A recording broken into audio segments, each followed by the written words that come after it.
कि क्या जो मुस्लिम युवा है, जो पढ़ाई लिखाई कर रहा है, जो हायर एजुकेशन में है, वो जो डॉक्टर इंजीनियर बन रहा है, उसको नौकरी ना दें? कैसे पता लगेगा बिल्कुल कि ना। कौन कट्टरपंथी है या कट्टरपंथी नहीं? आप मेरे साथ 1 महीना रहोगे ना, और मैं आपके साथ 1 महीना रहूंगा ना, आपके काफी सारे प्लस पॉइंट भी मुझे पता चल जाएंगे और माइनस पॉइंट भी मुझे पता चल जाएंगे। आप उनका आचार व्यवहार समझ नहीं पाए। जैसे ही आप ऐसे लोगों का आचार व्यवहार समझ में आता है, विचारधारा समझ में आती है, आप उनको पैक एंड बैक कीजिए। यही मकसद है क्या अंतिम? और इससे हासिल क्या हो जाएगा? हासिल कुछ नहीं होगा, क्योंकि अंधविश्वास से कुछ हासिल नहीं होता है। हमको जन्नत मिलेगी इस नाम से अपने एक भी हिंदू या क्रिश्चियन एम्प्लॉय का वो धर्म परिवर्तन नहीं करते हैं। हाँ, जहां क्योंकि बताइए। भाई उनको, हाँ, उनको वही मैं क्वालिटी कह रहा हूँ, चाहिए। उन देशों में ऐसा कुछ नहीं हो रहा है। हाँ नहीं, पहले वो भी ऐसे ही थे। तू 20 साल से इस मुस्लिम कंट्री में रह रहा है, भाई तू मुसलमान बन जा। उस भाई ने यूएई गवर्नमेंट को रिपोर्ट की कि ये लोग ऐसा ऐसा करे। यूएई गवर्नमेंट ने पैक एंड बैक कर दिया उन कट्टरपंथी कठमुल्लों को जो केरल से गए थे। त्यागी, चीमा, चतुर्वेदी, राणा, चौहान, ये मुसलमानों के सरनेम है कि हिंदुओं के सरनेम है? हिंदुओं के हैं। आपका नाम से ही पता चल रहा है यार। अभी जुम्मा जुम्मा 8 दिन नहीं हुए आपको मुसलमान बने हुए, और इतनी गर्मी दिखा रहे हो। अरब वाला असली मुसलमान सोच रहा है मेरे से बड़ा मुसलमान भारत में कहां पैदा हो गया यार। मैं तो यहाँ का असली हूँ। 2 दिन पहले का कन्वर्ट वाला टीसीएस में धर्म परिवर्तन का धंधा चला रहा है। हर नमाज के बाद पढ़ी जाती है। हर मुसलमान जो दुआ पढ़ता है वो कौन सी है पता है? रब्बना आता है ना, फिर दुनिया, पहले दुनिया को संवारना है, पहले दुनिया को जन्नत बनाना है। लेकिन कट्टरपंथी मौलाना बताएगा दुनिया में आतंकवाद फैला, उधर जन्नत मिलेगी, दुनिया को जहन्नम बनाकर। बच्चियों से तरह तरह की जो कुछ उनके साथ हुआ वो तो हुआ ही। उनको कहा गया जी बीफ खाइए, अपने भगवानों को गाली दीजिए, ये सब करने की कोशिश की गई। उनका शारीरिक शोषण किया गया। मुसलमानों को सख्त निर्देश दिया गया है कि किसी भी दूसरे धर्म की उपासना पद्धति को बुरा मत कहो, उनको गालियां मत दो। क्यों? क्योंकि अगर तुम उनकी धर्म पूजा पद्धति को गाली दोगे तो पलटकर वो तुमको भी देगा। हाँ। मैं जब बोलूंगा तो मैं कहीं ये जो लाइन है सेकुलर वाली, इससे उधर तो नहीं खड़ा हो जाऊंगा जिसमें फैज अहमद जैसे लोग खड़े हैं। सभी का खून है शामिल यहाँ की मिट्टी में, किसी के बाप का हिंदुस्तान थोड़ी है। लेकिन जिनके दादा ले चुके पाकिस्तान, उनके अब्बा का हिंदुस्तान थोड़ी है। आगे की लाइन तो ये भी है। नमस्कार, आप देख रहे हैं डीएलपी इंडिया और मैं हूं प्रकाश ललित। देश में कुछ ऐसे मुद्दे होते हैं जिन पर कुछ लोगों का बोलना बड़ा जरूरी होता है और कई बार एक आम चुप भी होती है। लेकिन फैज साहब उन नामों में से हैं जो जिस समय आम तौर पर आपको एक चुप्पी या फिर वो जो कन्वीनियंट साइलेंस होता है कि आदमी चाहते हुए भी जानते हुए भी चुप्पी साध लेता है, क्योंकि उसे लगता है कि नहीं बोलना चाहिए या चुप रहना चाहिए या उसका अपना काम निकल जाता है, वो चुप रहता है। उन मुश्किल वक्त में देश में कुछ आवाज है जो मुझे लगता है उस तरह के मुद्दे पर खुलकर सामने आते हैं। उनमें से फैज साहब हैं। फैज भाई, बहुत बहुत शुक्रिया, पहली बार आप हमारे साथ जुड़ रहे हैं डीएनपी पर। जो जी बहुत मसला है फैज धन्यवाद। भाई, बड़ा मुश्किल है कि अब तो हमने क्या कहा, हमारे यहाँ तो कहा गया सरकार कह रही है बेटी पढ़ाओ बेटी बढ़ाओ। अब जब आप बेटी को पढ़ा रहे हैं, बढ़ा रहे हैं, और बेटी का मान लीजिए सपना है, हर माता पिता चाहता है कि मेरी बच्ची अच्छी जगह जाए, अच्छी जगह नौकरी करे। अब वो नौकरी जिस कैंपस में कर रही है, जिस बिल्डिंग में कर रही है, अगर टीसीएस जैसी संस्थान में भी वही सब हो रहा है जो किसी मदरसे का मौलाना कर रहा होगा, या वहां बैठने वाले कोई बाबा कर रहे होंगे, या मस्जिद का कोई मौलाना कर रहा है, या आम तौर पे जिस तरह की खबरें हम देख रहे हैं कि भाई नाम बदल के लड़का स्कूल के बाहर रोज खड़ा है कलावा बांध के, और उसके चक्कर में कोई बच्ची आ जा रही है। लेकिन जो लोग लाखों की नौकरी है, करोड़ों का पैकेज है, टीम लीडर है, वहां पर भी ये हो रहा है। ये तो बड़ा असमंजस की स्थिति है कि लोग करें तो करें क्या? इस पूरे मामले को आप कैसे एक्सप्लेन करते हैं? बिस्मिल्लाहिर्रहमानिर्रहीम। रब्बि इश्रह ली सदरी व यस्सिर ली अमरी वहलुल उक़दतम मिन लिसानी यफ़क़हू क़ौली। बिरादरान हिंद, अस्सलाम वालेकुम रहमतुल्लाहि व बरकातहू। भारत माता की जय, वंदे मातरम, जय हिंद। प्रकाश ललित भाई, बहुत आप उच्च कोटि के पत्रकार हैं। आपने जो एक टर्मिनोलॉजी यूज की है, कन्वीनियंट साइलेंट, ये बहुत गहरी बात है। और ये केवल मुसलमान ही नहीं, हिंदू भी इसके घेरे में है। यानी कि लाभ मिल रहा है, वेतन मिल रहा है, विज्ञापन मिल रहा है, पैसा मिल रहा है, पद मिल रहा है, तो अपने देश धर्म का भी चुपचाप नुकसान होते हुए वो लोग देखते हैं। ये बहुत खतरनाक चीज है। और आपने जब इस शब्द का प्रयोग किया, मेरे बिल्कुल दिल को टच किया, क्योंकि ऐसे बहुत सारे लोग मैं अपने आसपास देखता हूं, लेकिन ना आप उस कैटेगरी में आते हैं, कहीं गलत है तो आप आवाज उठाते हैं। ये मोहम्मद फैज खान भी उसी कैटेगरी में आता है, अगर गलत है मैं आवाज उठाऊंगा, भले उसके लिए मुझे आर्थिक या पद का नुकसान झेलना पड़े, तब भी करूंगा, क्योंकि अपने छोटे से फायदे के लिए मैं देश को और धर्म को गर्त पे नहीं डाल सकता। अब टीसीएस में जो हुआ है उसमें आप मेरा विचार यदि जाने, एक बार बार बात आ रही है कि जो पढ़ा लिखा नहीं है, अनपढ़ है, जिसने कभी स्कूल नहीं देखा है, वैज्ञानिक शिक्षा नहीं ली है, तो वो कट्टरपंथियों के झांसे में फंसता है। दूसरी बात, आपने एक शब्द भी अक्सर सुना होगा कि भैया बेरोजगारी और गरीबी आतंकवाद का कारण है, कि लोगों के पास रोजगार नहीं है, वो गरीब है, तो मजबूरी में 5,000 10,000 के लिए पत्थर भी फेंक देते हैं, हथियार भी उठा लेते हैं। अब ये सारी मान्यताएं ध्वस्त हो गई टीसीएस के बाद। ये सारी मान्यताएं ध्वस्त हो गई जब एमबीबीएस डॉक्टर बम ब्लास्ट में पकड़ा गया, कि कम शिक्षा के कारण, अज्ञानता के कारण, स्कूल कॉलेज ना जाने के कारण व्यक्ति आतंकवाद बनता है, ये कंसेप्ट खत्म। गरीबी के कारण बनता है, ये भी कंसेप्ट खत्म। बेरोजगारी के कारण बनता है, ये भी कंसेप्ट खत्म। बेरोजगारी के कारण बनता, टीसीएस के बड़े बड़े अधिकारी आतंकवादी क्यों बन जाते? दिस इज आतंकवाद, दिस इज टेररिज्म। एक टेररिज्म जो होता है फिजिकल होता है, एक मेंटल होता है, और मेंटल ही होता है उसके बाद ही फिजिकल होता है, वो बम बन के फटता है। तो अब कारण क्या है इसके पीछे? प्रकाश ललित भैया पढ़ लिख के भी कर रहे, एमबीबीएस बन के कर रहे, टीसीएस में एचआर बन के कर रहे। कहते 99.99% के बाद आदमी टीसीएस में भर्ती होता है। इतने हाईली एजुकेटेड क्वालिफाइड मुस्लिम्स, ऐसे कट, ऐसे लग रहा है। फैज भाई, मेरा भाई टीसीएस में था। जब तक वो टीसीएस में था और जब उसको अगली कंपनी का ऑफर आया, आप यकीन करेंगे उसको ऑफर अगली कंपनी से कई गुना ज्यादा पैसे मिल रहे थे। पूरा परिवार इसलिए रोक रहा था कि सबको लग रहा था कि टीसीएस की नौकरी तो सरकारी नौकरी है, बेस्ट, वहां से यस क्यों जाना है, कुछ पैसे यस, कम मिल रहे हैं फिर भी यही करो। पूरा परिवार उस पर बिल्कुल। दबाव बना रहा था फैज भाई। हाँ, तो भारत में आप टीसीएस की नौकरी को लोग सरकारी नौकरी की तरह आंकते हैं।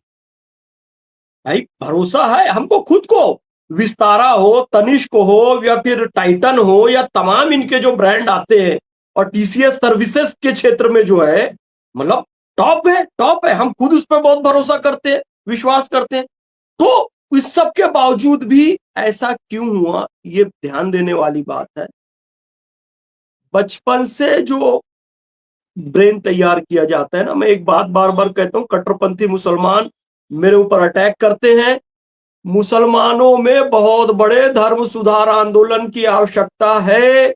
जैसे हिंदू ने खत्म किया अपने यहां से सती प्रथा, बाल विवाह, दूसरी कुरीतियां, उसी तरीके से मुसलमानों में भी एक धर्म सुधार आंदोलन चाहिए। स्वामी विवेकानंद आए हिंदुओं में, स्वामी दयानंद सरस्वती आए, महात्मा ज्योतिबा फुले आए, महात्मा गांधी आए, स्वामी विवेकानंद आए, स्वामी दयानंद आए, इन सब ने कुरीतियों को दूर किया।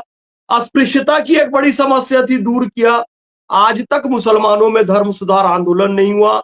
आज भी मुसलमानों में सुन्नी शिया के नाम पर भयंकर लड़ाई होती है, इतनी भयंकर कि एक दूसरे की मस्जिदों पर बम ब्लास्ट कर देते हैं, एक दूसरे के देशों में बम फेंक रहे हैं। वो ईरान शिया है इसलिए उसके खिलाफ ये सारे सऊदी वगैरह है, और चूंकि सऊदी और बहरीन सुन्नी मुल्क है, सऊदी हो गया, कुवैत हो गया, कतर हो गया, यूएई हो गया, तो वो उसके पीछे, यानी एक दूसरे के खून के प्यासे बने। ये अभी तक छुआछूत खत्म नहीं कर पा रहे अपने यहां से, और कहते जरूर है कि एक ही सफ में खड़े हो गए महमूद और अयाज, ना कोई बंदा रहा ना कोई बंदा नवाज, लेकिन शिया सुन्नी का भेद खत्म नहीं हुआ, अहमदिया बरेलवी देवबंदी का भेद खत्म नहीं हुआ। तो ब्रेन इनका शुरू से ठीक करने की आवश्यकता है। दूसरी बात, हिंदुओं को लेके जो लगातार ये सिखाया जाता है कि एक बूंद रंग का लग गया तो अल्लाह उस स्थान को जला देगा, यदि प्रकाश ललित भाई ने दिवाली की मिठाई दी और वो खा लिए तो ईमान चला जाएगा। तो ये सब जो है ना, कि एक मौलाना का तो वीडियो आया, आपने हैप्पी दिवाली बोल दिया तो भी आपका ईमान चला गया, आप खारिज हो गए, आप काफिर हो गए, मुर्तद हो गए।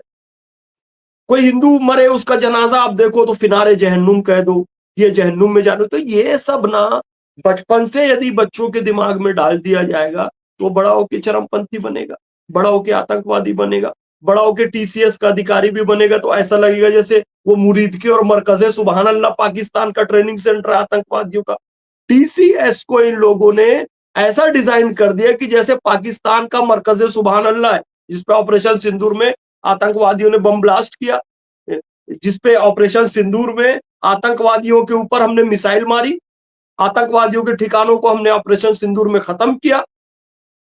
तो टीसीएस आज वैसा ही ट्रीट कर रहा है, ऐसा ही दिखाई दे रहा है।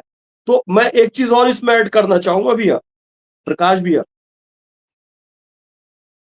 जी बोलिए ना। टीसीएस टाटा का ब्रांड है, ठीक है। टाटा कौन है जी? जमशेदजी नुसरवान जी टाटा, जो कि आधुनिक उद्योग के जनक है भारत में। जेआरडी टाटा जो एयरलाइंस के जनक है भारत में। वो टाटा, रतन टाटा पर जो आदमी भरोसा करता है, मैंने बोला अभी सारे ब्रांड के नाम गिनाए।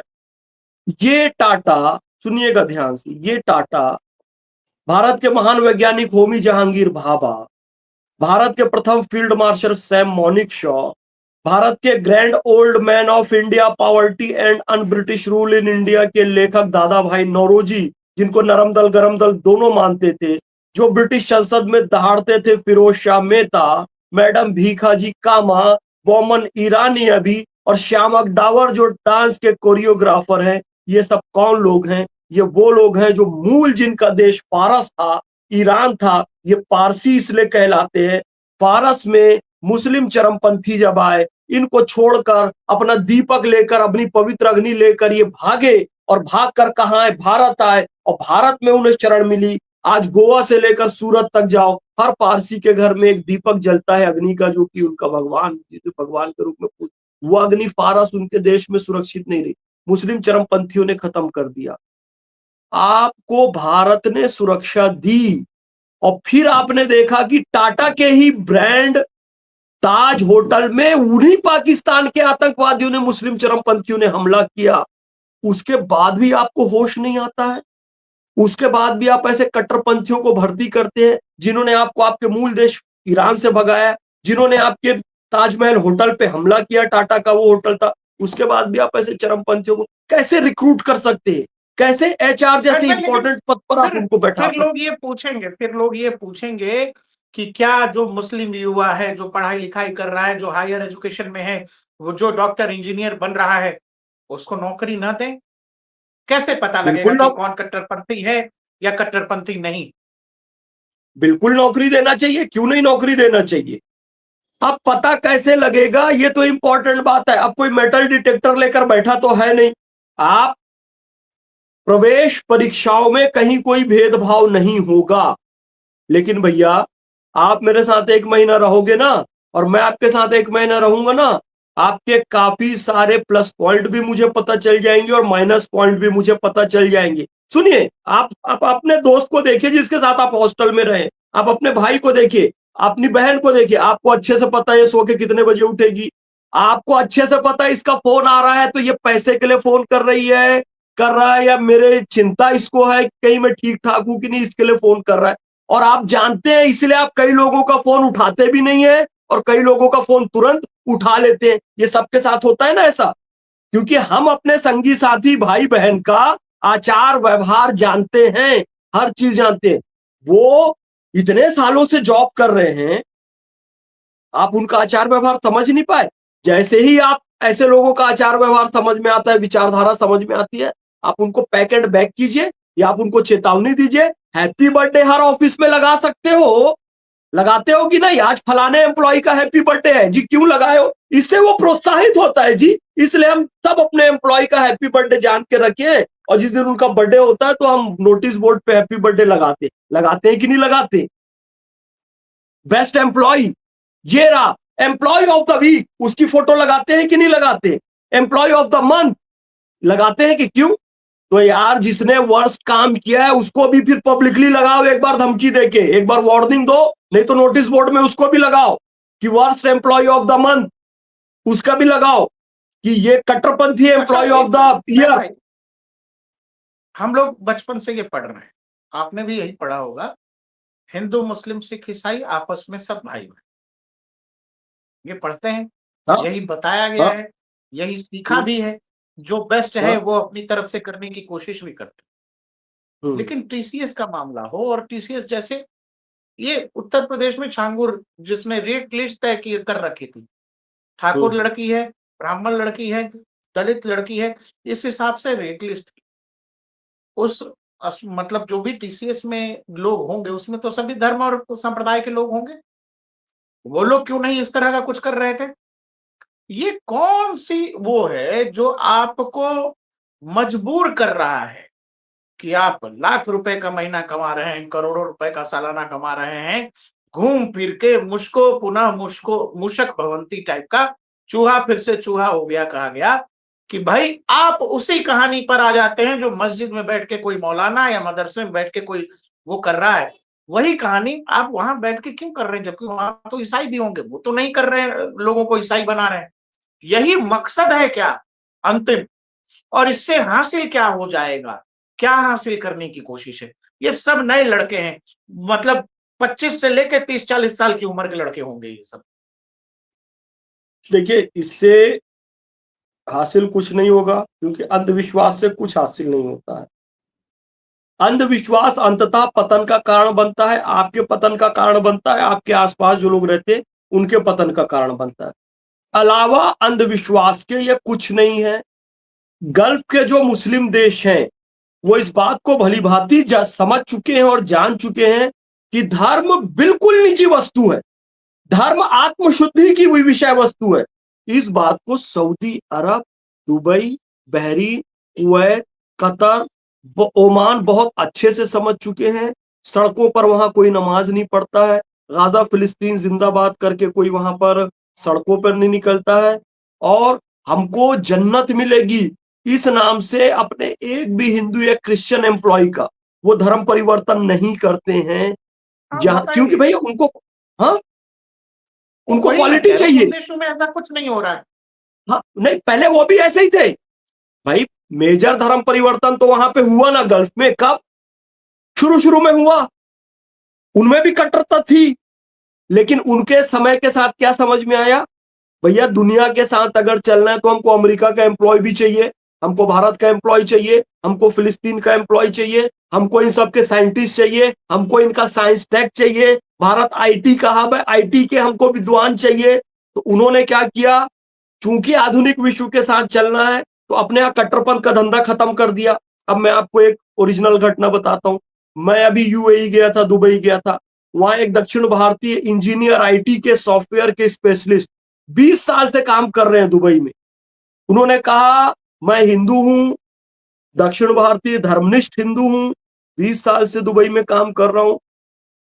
लोकल एक भी अरबी व्यक्ति ने मुझे कन्वर्ट होकर इस्लाम कबूल करने नहीं कहा। मुझे अपने धर्म के हिसाब से सारी सुविधाएं देते हैं वो।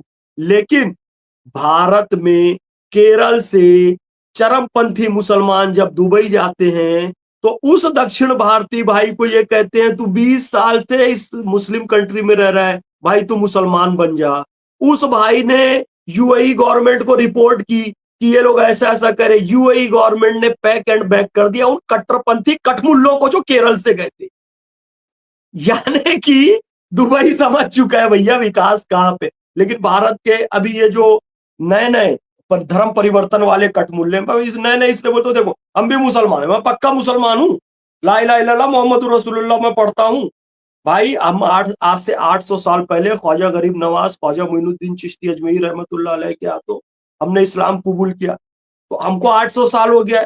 हम रैशनल चीजों को समझते हैं, दुबई क्यों ऐसा कर रहा है, यूएई क्यों ऐसा कर रहा है, अब हम समझते हैं। लेकिन अभी का जो नया नया बना है ना, अभी देखो इनके सरनेम क्या है, चौधरी, चौहान, भट्ट, भाटी, भुट्टो, ये त्यागी, बेनजीर भुट्टो, त्यागी। त्यागी, चीमा, चतुर्वेदी, राणा, चौहान, गुजर, ये पाकिस्तान के भी जितने मुसलमान हैं उनके सरनेम है, भारत के भी हैं। ये मुसलमानों के सरनेम है कि हिंदुओं के सरनेम है? हिंदुओं के हैं। आपका नाम से ही पता चल रहा है यार, अभी जुम्मा जुम्मा 8 दिन नहीं हुए हैं आपको मुसलमान बने हुए और इतनी गर्मी दिखा रहे हो। मतलब भारत को इस्लामिक राष्ट्र बना देंगे, गजवा हिंद कर देंगे, पूरे पाकिस्तान से हिंदुओं को मार देंगे, बांग्लादेश से हिंदुओं को। अरे तुम खुद ही सरकार, मंडल, ये सब बांग्लादेश के मुसलमानों के सरनेम है। कुल मिला के चार्ली चैपलिन के समय की बात है, चार्ली चैपलिन की एक्टिंग का एक कंपटीशन हुआ, जो फर्स्ट आएगा उसके लिए एक बड़ी इनाम राशि रखी गई। तो चार्ली चैपलिन ने देखा कि यार इतनी बड़ी इनाम की राशि, चलो मैं भी पार्टिसिपेट कर लेता हूं, मैं तो फर्स्ट आऊंगा क्योंकि मैं तो ओरिजिनल हूं। हजारों लोगों ने चार्ली चैपलिन की एक्टिंग के लिए फॉर्म भरा और फिर कंपटीशन चालू हुआ। और फिर मजे की बात यह हुई, जो असली चार्ली चैपलिन जिन्होंने पार्टिसिपेट किया था वो सेकंड आ गए, नकली वाला फर्स्ट आ गया। अब असली चार्ली चैपलिन सोच रहा है यार मैं तो असली हूं, मैं सेकंड कैसे आ गया। अरब वाला असली मुसलमान सोच रहा है मेरे से बड़ा मुसलमान भारत में कहां पैदा हो गया यार, मैं तो यहाँ का असली हूं। 2 दिन पहले का कन्वर्ट वाला टीसीएस में धर्म परिवर्तन का धंधा चला रहा है, इतनी लंबी लंबी दाढ़ी रखा है, मतलब ये स्क्रीन में नहीं समा रही है, इतनी लंबी दाढ़ी रखते हैं इतनी ऊंची टोपी पहनते हैं, वो फेटा वेटा बांध के दुबई में जाते हैं, अरब में जाते हैं, वहां का लोकल मुसलमान इनको भावी नहीं देता है। ये जितना गाजा फिलिस्तीन का जिंदाबाद कर रहे ना, गाजा फिलिस्तीन ये चले जाए, फिलिस्तीन वाला थूकेगा नहीं इनके मुंह में, इनको वो असली मुसलमान मानता ही नहीं है। सच्चाई यही है। अपने देश में आप जिस देश में रहते हो उस देश का हित देखो, आपको इसी देश में रहना है, खाना है, पीना है, जिंदगी में एक बार हज करने वहां जाना है, वो भी पैसा है। तो फिर यार आप अपने देश के हितों की बजाय दूसरे का हित क्यों कर रहे हो? अपने देश की बहुसंस्कृति, मल्टीकल्चर जो हमारी संस्कृति है उसको दरकिनार क्यों कर रहे हो? अंधविश्वास में पड़ोगे, कोई आपको जन्नत वगैरह नहीं मिलेगी।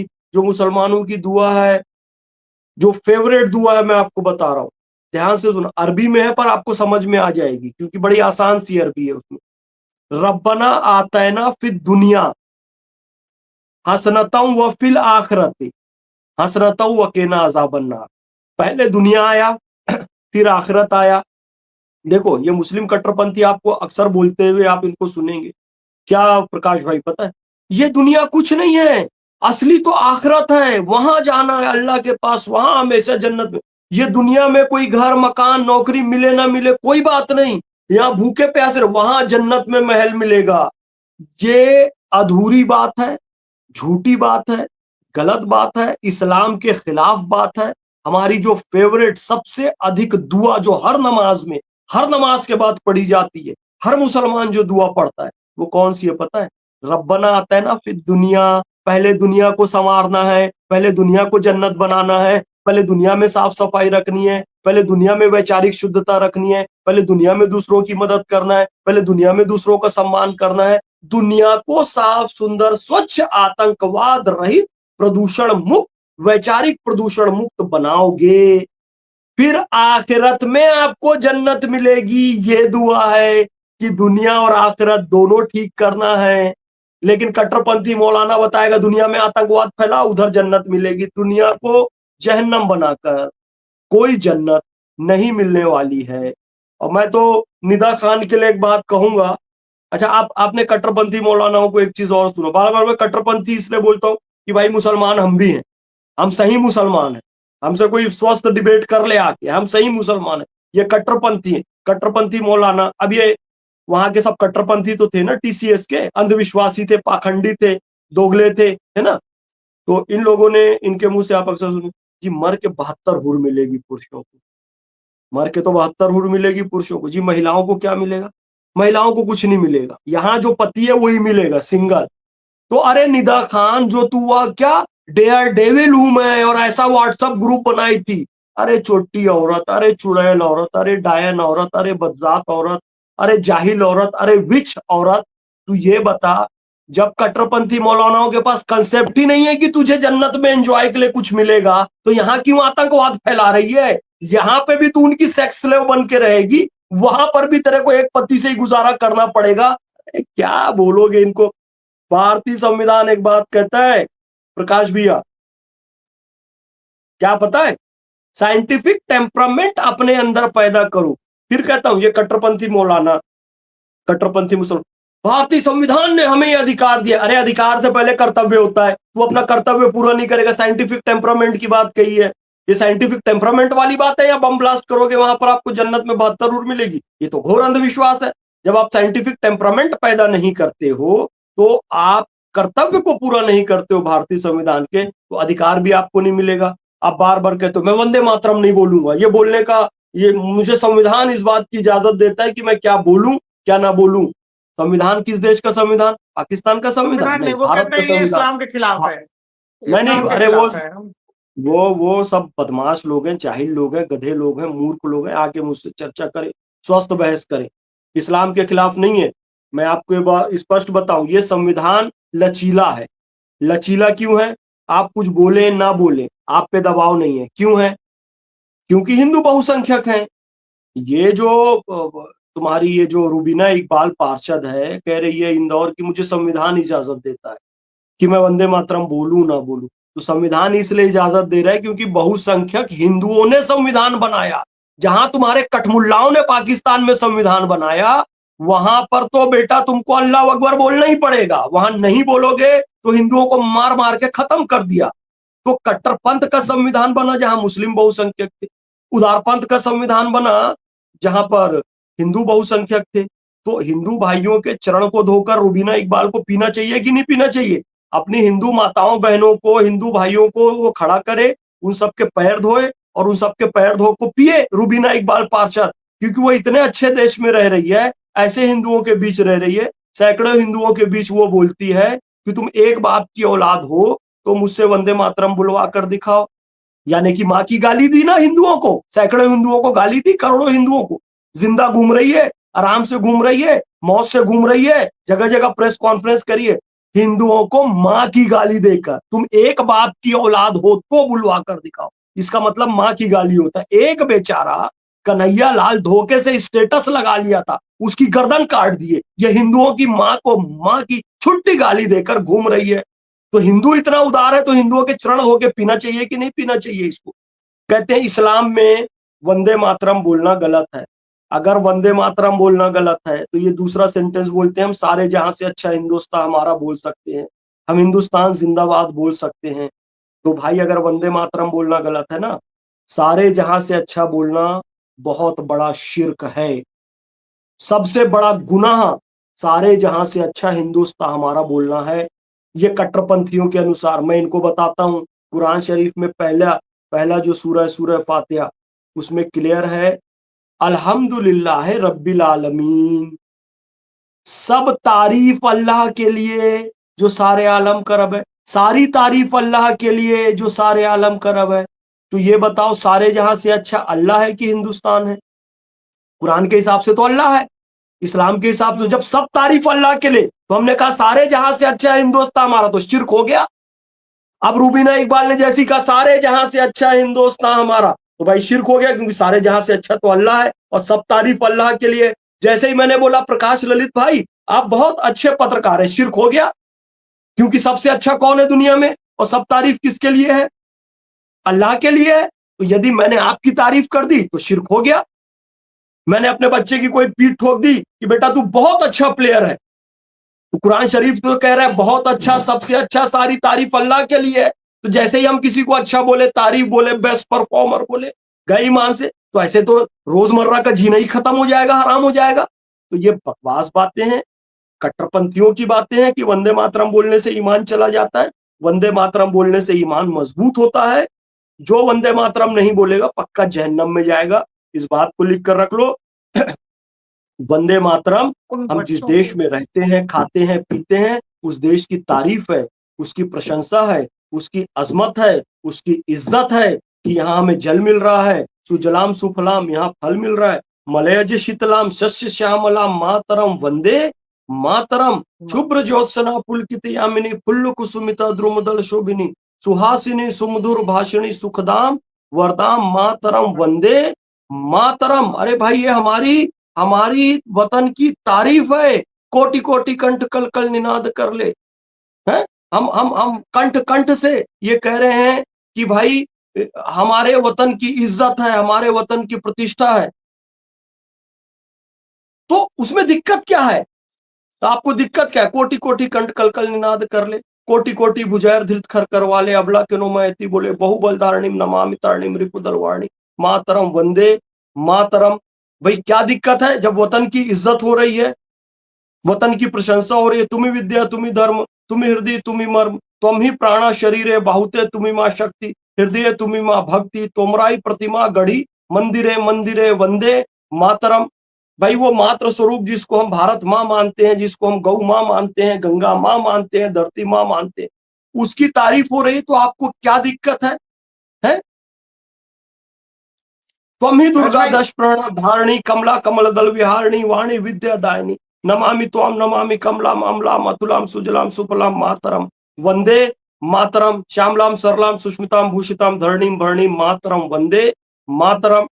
अरे भाई हम दुर्गा माता की प्रशंसा करें। दुर्गा माता क्या है? हमारी शक्ति है। हमारी कर्नल सोफिया कुरैशी हाँ, विंग कमांडर व्योमिका सिंह है, तो हम डॉक्टर टेसी थॉमस है जो मिसाइल कार्यक्रम के अध्यक्ष है। तो दुर्गा का मतलब तो शक्ति होता है, तो हमको देश को शक्तिशाली नहीं बनाना है। कमला कमल दल विहारिणी लक्ष्मी, कमला कमल दल विहारिणी का मतलब हमारे देश की जीडीपी उन्नति अर्थव्यवस्था मजबूत होनी चाहिए, वो कमला कमल दल विहारिणी। वाणी विद्या दायिनी सरस्वती माता, हमारे देश में स्कूल कॉलेज यूनिवर्सिटीज ज्ञानवान प्रज्ञावान देश होना चाहिए। अरे इसकी दुआ की गई है वंदे मातरम में।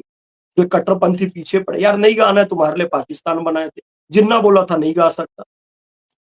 क्या बोले प्रकाश भाई, क्या बोले इन कट्टरपंथियों को? कैसे समय हमारा फैज भाई, काम है। जो जो बच्चियां हैं, समझ उन बच्चियों से तरह तरह की, जो कुछ उनके साथ हुआ वो तो हुआ ही।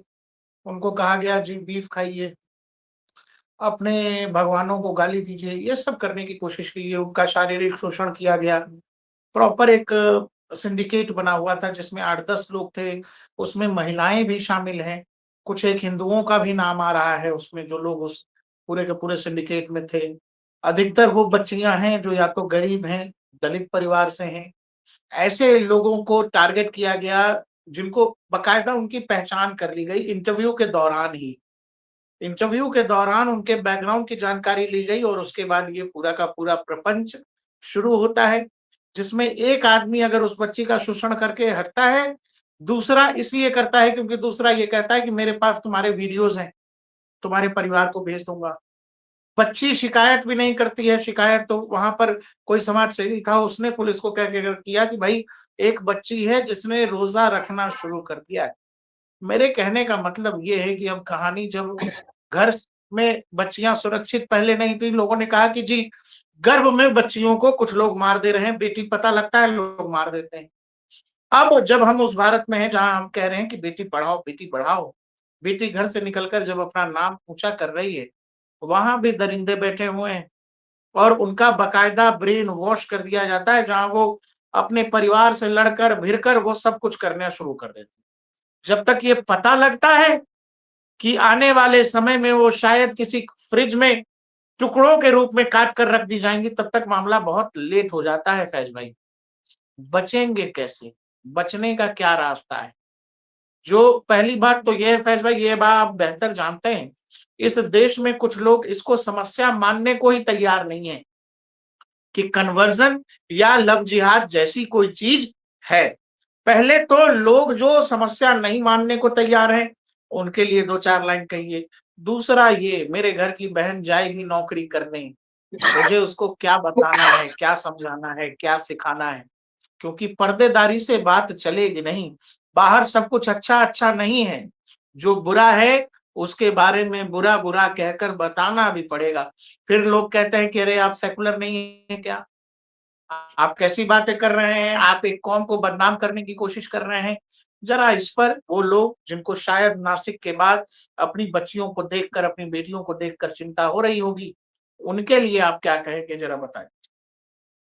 देखिए मैं क्रम से दो तीन बातों को कहना चाहूंगा जो आपने पूछा। सबसे पहले तो आपने ये एक बात कही कि लगातार हिंदू देवी देवताओं को गाली देने या गोमांस खाने के लिए जो बातें उनको कही जा रही थी। आपको पता है अभी सोशल मीडिया में अगर आप देखें तो इस्लाम के खिलाफ, पैगंबर हजरत मोहम्मद सल्लल्लाहु अलैहि वसल्लम के खिलाफ उनकी बेअदबी करने और अल्लाह और इस्लामिक टैक्स और हदीसों के खिलाफ बहुत सारे मीम बनते हैं, कार्टून बनते हैं, वो सोशल मीडिया में पूरे चलते हैं। आप भी देख रहे हैं, मेरे पास भी आते हैं, वो खुला पेज चल रहा है जिसमें इस्लाम का मजाक उड़ाया जाता है, पैगंबर हजरत मोहम्मद सल्लल्लाहु अलैहि वसल्लम का मजाक बनाया जाता है। ये चल रहा है। ये कौन लोग कर रहे हैं? हिंदू जालिम है इसलिए कर रहा है, या कोई इस्लाम के दुश्मन कर रहे हैं? उसका रीजन कुरान शरीफ में बता दिया गया।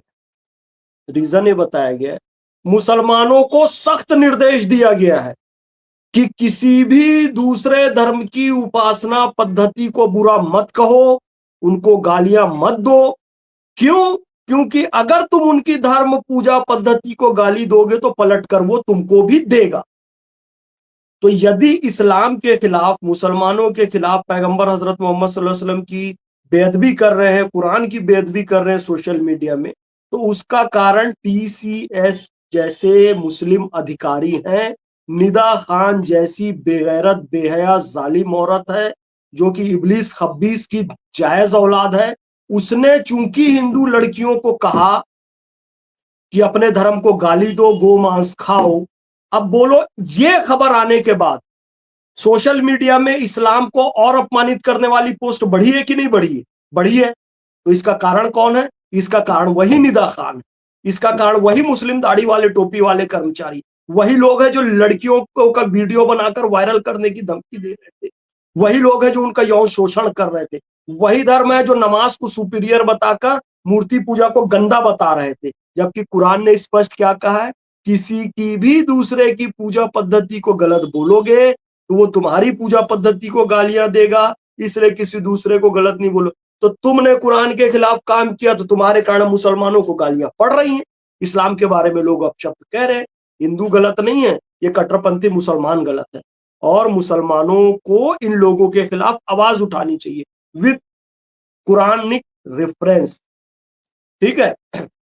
अब रही बात हमारे हिंदू भाई, अभी हमारी सेना ने एक स्टेटमेंट जारी किया कि पाकिस्तान में जहां जहां नमाज हो रही थी हमने कोई ब्लास्ट नहीं किया।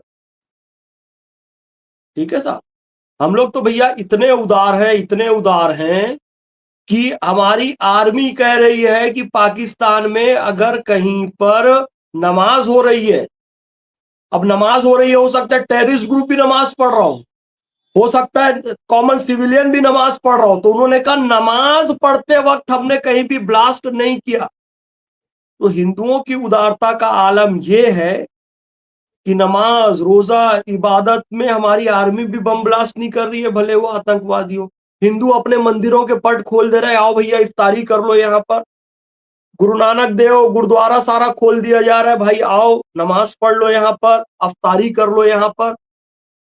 और इस उदारता का परिणाम यदि ये निकलता है भाईचारा, कि मुसलमान तो भाई है और हिंदू चारा है, तो फिर तो बड़ी गलत बात हो जाएगी। फिर हिंदुओं को सोचना पड़ेगा। फिर हमारी दूसरी बात, अब देखिए ये ऐसा क्यों सेटअप बना हिंदुओं का।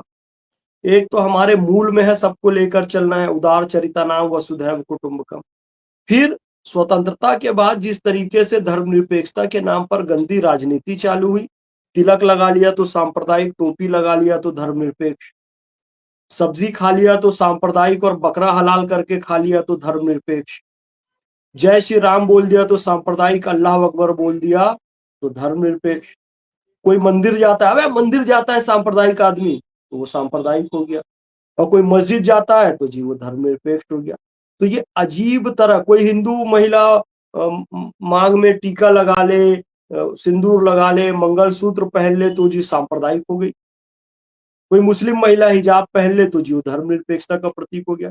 टेलीविजन चैनल्स में, डिबेट्स में, इंटरव्यूज में कोई हिंदू हीरो हीरोइन सुभान अल्लाह माशा अल्लाह बोल दे तो वो धर्मनिरपेक्ष हो गया।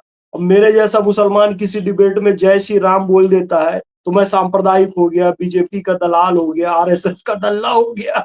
मतलब ये जो अजीब तरह की धर्मनिरपेक्षता की परिभाषा गढ़ के रखी है ना, उसका कारण ये था कि इनको मुसलमानों का वोट चाहिए था। अखिलेश यादव, उनके पिताजी मुलायम सिंह यादव, लालू प्रसाद यादव, उसके पहले नेहरू जी भी और गांधी जी भी भयानक तुष्टिकरण करते रहे। ये सब उन्हीं की नीतियों का परिणाम है कि मुसलमानों को कुछ कहने ही, वो जो कुछ भी कहें आंख बंद करके मान लो। वंदे मातरम नहीं कहेंगे, ठीक है मत गाओ, वंदे मातरम काट दो। जी हमको हिंदुओं के साथ नहीं रहना है, ओके पाकिस्तान ले लो जी, पाकिस्तान तो दे दिया, हम खाएंगे क्या 55 करोड़ ले लो जी, हम खाना तो खा रहे हैं, पानी कहां से पियेंगे जी, 1960 में सिंधु का जल ले लो। उसके बाद यहाँ जो रहेगा ये कहे जी हमको मुस्लिम पर्सनल लॉ बोर्ड चाहिए। यार मुस्लिम तो चलेगा, पाकिस्तान कट्टरपंथी, अब क्या कोई बात नहीं, यहाँ रहे हो ना, पर्सनल लॉ बोर्ड लो, 4 शादी करो। अच्छा वक्फ चाहिए, चलो वक्फ ले लो, किसी भी संपत्ति पर हाथ रखो वो तुम ले लो। इंस्टेंट ट्रिपल तलाक चाहिए, अपनी बीवी को कभी भी तलाक तलाक तलाक बोल के भगा दो, कोई गुजारा भत्ता मत दो। वो जो जो 370 चाहिए ले लो, जो जो नाजायज मांगते रहे उसकी पूर्ति आप करते रहे, किस नाम से, कि इनका वोट हमको मिलेगा। अरे जिस दिन बच्चा पहली बार चोरी करके पेंसिल लाता है ना स्कूल में, स्कूल से अम्मा पहले दिन ही थप्पड़ मार दे, चोरी करना गलत है तो जीवन में दोबारा चोरी नहीं करेगा। जब ये लोग मांग रहे थे कि अलग पर्सनल लॉ बोर्ड चाहिए, 2 थप्पड़ उसी समय नेहरू जी मार देते तो इनकी इतनी हिम्मत नहीं बनती कि आज कश्मीर से हिंदुओं को खाली करवा देते, भारत के दूसरे विभाजन की बात करते। तो ये जो हिंदुओं में एक धर्मनिरपेक्षता का कीड़ा और राजनीति के तहत मुसलमानों का वोट लेने का जो कीड़ा समाया हुआ है ना, ये हिंदुओं के नुकसान का बहुत बड़ा कारण है। रही सही कसर वही तो कम्युनिस्ट मैंने पूरी जो कर आपसे देते। कहा कि कन्वीनियंट साइलेंट, जिसमें वो है अंदर, वो कीड़ा है सेकुलर वाला, जिसमें लगता है कि अरे हाँ मैं जब बोलूंगा तो मैं कहीं ये जो लाइन है सेकुलर वाली, इससे उधर तो नहीं हाँ। खड़ा हो जाऊंगा जिसमें फैज अहमद जैसे लोग खड़े हैं, तो मैं उधर नहीं जाऊंगा। अरे ये बात अरे ये जब लोग तक मैं नहीं करूंगा, जब तक मेरे घर की बहन बेटी के साथ कुछ नहीं होता, जिसके साथ हो रहा है हो रहा है। नहीं तो लगेगी आग तो आएंगे घर कई जद में। यहाँ सिर्फ हमारा मकान थोड़ी है? और सभी का खून है शामिल यहाँ की मिट्टी में, किसी के बाप का हिंदुस्तान थोड़ी है, लेकिन जिनके दादा ले चुके पाकिस्तान उनके अब्बा का हिंदुस्तान थोड़ी है। आगे की लाइन तो ये भी है? तो अगर आप आज आवाज नहीं उठाओगे दूसरी बहन बेटियों के लिए, तो वो आग तो आपके घर में भी आनी ही है, और आएगी तब रोगे पीटोगे तब कोई नहीं। और ये चंद्रशेखर रावण जैसे लोग कहाँ हैं? दलितों के झंडा बरदार बनते हैं। वहां जो गरीब तबके की दलित बहनें थी उनका कन्वर्जन किया जा रहा है। ये कट्टरपंथियों के हाथ की कठपुतली बना है चंद्रशेखर रावण, वहां कुछ नहीं बोल रहा है। तो फिर आपके सारे प्रश्नों का उत्तर मैंने दिया। हिंदुओं को अपनी सो कॉल्ड धर्मनिरपेक्षता को छोड़ना पड़ेगा। हिंदुओं को दूसरे के साथ यदि अत्याचार होता है हिंदू बहन बेटी के साथ, तो उसके लिए आवाज उठानी पड़ेगी, अपने घर का वेट नहीं करना पड़ेगा। और ये धर्मनिरपेक्षता का चोला उतार के फेंको। और ये जो हिंदुओं की हर प्रतीक को सांप्रदायिक कहना, मुसलमानों के हर प्रतीक को धर्मनिरपेक्ष कहना है, छोड़ो। ये बदमाश इतने हैं। मैं भी एनडीटीवी में गया तो एक सो कॉल्ड इंटेलेक्चुअल आदमी कहता है यार एनडीटीवी का वो स्टैंडर्ड नहीं रहा। मैं बोला एनडीटीवी का वो स्टैंडर्ड नहीं रहा जब एनडीटीवी में बैठकर Kashmir has never been integral part of India, Kashmir Bharat का अभिन्न अंग नहीं है। जब एनडीटीवी में हरामखोर लोग बैठकर ये बोलते थे तब एनडीटीवी का स्टैंडर्ड ऊंचा था। जब कश्मीर को भारत का अभिन्न अंग नहीं है ये कहा जाता था ना एनडीटीवी में बैठकर, जेएनयू के इंटेलेक्चुअल्स कुबुद्धि लोग बैठकर बोलते थे, तो जेएनयू का तो एनडीटीवी का स्टैंडर्ड हाई था। अब मोहम्मद फैज खान जाकर एनडीटीवी में भारत माता की जय बोलता है, तो इन हरामखोरों के अनुसार स्टैंडर्ड गिर गया एनडीटीवी का है। तुम टुकड़े गैंग वाले बैठो तो ठीक है, तुम भारत माता को डायन कहने वाले लोग बैठो तो ठीक है, तुम भारत को गालियां दो, भारतीय परंपराओं को गाली दो, हिंदू देवी देवताओं को गाली दो और अपने आप को इंटेलेक्चुअल समझो, तो एनडीटीवी का स्टैंडर्ड हाई है। मोहम्मद फैज खान वहां बैठ के भारत माता की जय, अखंड भारत की जय, जय श्री राम, जय श्री कृष्णा बोल दे भारत में रहकर, तो स्टैंडर्ड गिर गया। तो अच्छा वो सब बोलने वाले कौन है जी? एनडीटीवी के बारे में बोलने वाले हिंदू है सारे, यही जो सेक्युलरिज्म का चोला ओढ़कर बैठे। भाई करते रहो। उसके बाद भी रवीश कुमार जब मरेगा तो कोई मुस्लिम कट्टरपंथी उसको ये नहीं बोलेगा रवीश कुमार को अल्लाह जन्नत नसीब करे, सब ये बोलेंगे फिनार जहन्नुम, जहन्नम में जाने वाला काफिर रवीश कुमार, यही कहा जाए। नेहा सिंह राठौर को भी यही कहेंगे फिनार जहन्नुम, मर गई जहन्नम में जाएगी, क्योंकि तुम काफिर हो बे, काफिर हो तुम। फैज साहब बहुत बहुत शुक्रिया हमारे साथ जुड़ने के लिए, बहुत शानदार बातचीत रही। और दूसरा आपको जानकारी दे रहा हूँ कि हम लोग यहीं गाजियाबाद में वसुंधरा में अपना ऑफिस है, और बढ़िया हम लोगों ने पॉडकास्ट स्टूडियो वगैरह बनाया है, तो बहुत जल्द ना मैं आपसे समय लूँगा, 1 डेढ़ घंटे का एक पॉडकास्ट सेशन करेंगे आपके साथ। तो समय आप ठीक है, हमको दे बिल्कुल। दीजिएगा, जब भी आप कहेंगे तब करेंगे इसको। ज़रूर, मेरा बड़ा सौभाग्य, मैं आपके पॉडकास्ट में ज़रूर आऊँगा और ये जो शो अभी रिकॉर्ड हुआ है, इसका लिंक मुझे आप भेज दीजिएगा, मैं अपने पेज में भी मैं इसको शेयर भेजूँगा फैज़ करूँगा। भाई। बहुत-बहुत बहुत-बहुत धन्यवाद। शुक्रिया फैज़ भाई, ये थे फैज़ साहब, जो कह रहे हैं, वो क्या है, भारत की स्टोरी है, भारत की कहानी है।